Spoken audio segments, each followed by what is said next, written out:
Ang linis ng bahay. Ano, hanggang nila Heidi dyan, oh, mga payatot pa. Maaliwalas ang tahanan. Alaw sa, okay mo ka ng laptop. Pag maaliwalas, ay bumubuhos ang pagpapala. Pag maaliwalas at malinis ang tahanan, bubuhos ang pagpapala. Dapat laging maayos at malinis. Kasi blessing to bigay sa inyo ni Lord di ba? Oh, di ba kalami? Oh, kalami na. Oh, tanawa na. Arang kalami, daghang mga buwak. Asa na si Lavender Field? Doon lang siya sa sulok. Oh, di ba? May salamin pa. Oh, di ba? Naalala ko tuloy si Mama La dito. Bilog.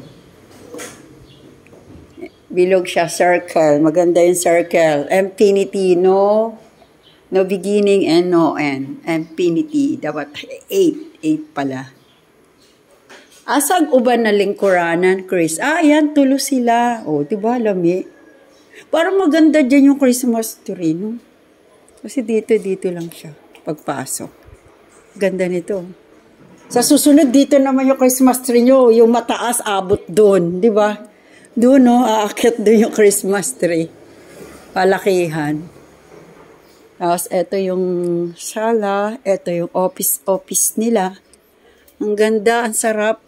Nasarap na pakiramdam pag maaliwalas ang bahay. Oh. Pag nagtulong-tulungan talaga ang mga babae. Oh. Ang bango naman nun, Hyde. Ang bango. Oh. Ayan yung aroma niya. Oh. Ay, wala, nag-under agmurag nga na. Magkano bili mo dito, Heidi? Ang ganda talaga nito. Murag. Sa ano mo yung Korean surplus? Mahal yan din, oh. Dali na mapasunod yung mga ano mo, eh. Oh, ito, ang ganda naman nito. Oh, mahilig talaga si Heidi sa halaman. Hindi ka lang mahilig magtanim. Mga ganito na lang. Ako din, hindi ako mahilig magtanim. Sasaktan ka lang pag namatay sila, edi plastic na lang, mura magtinuod.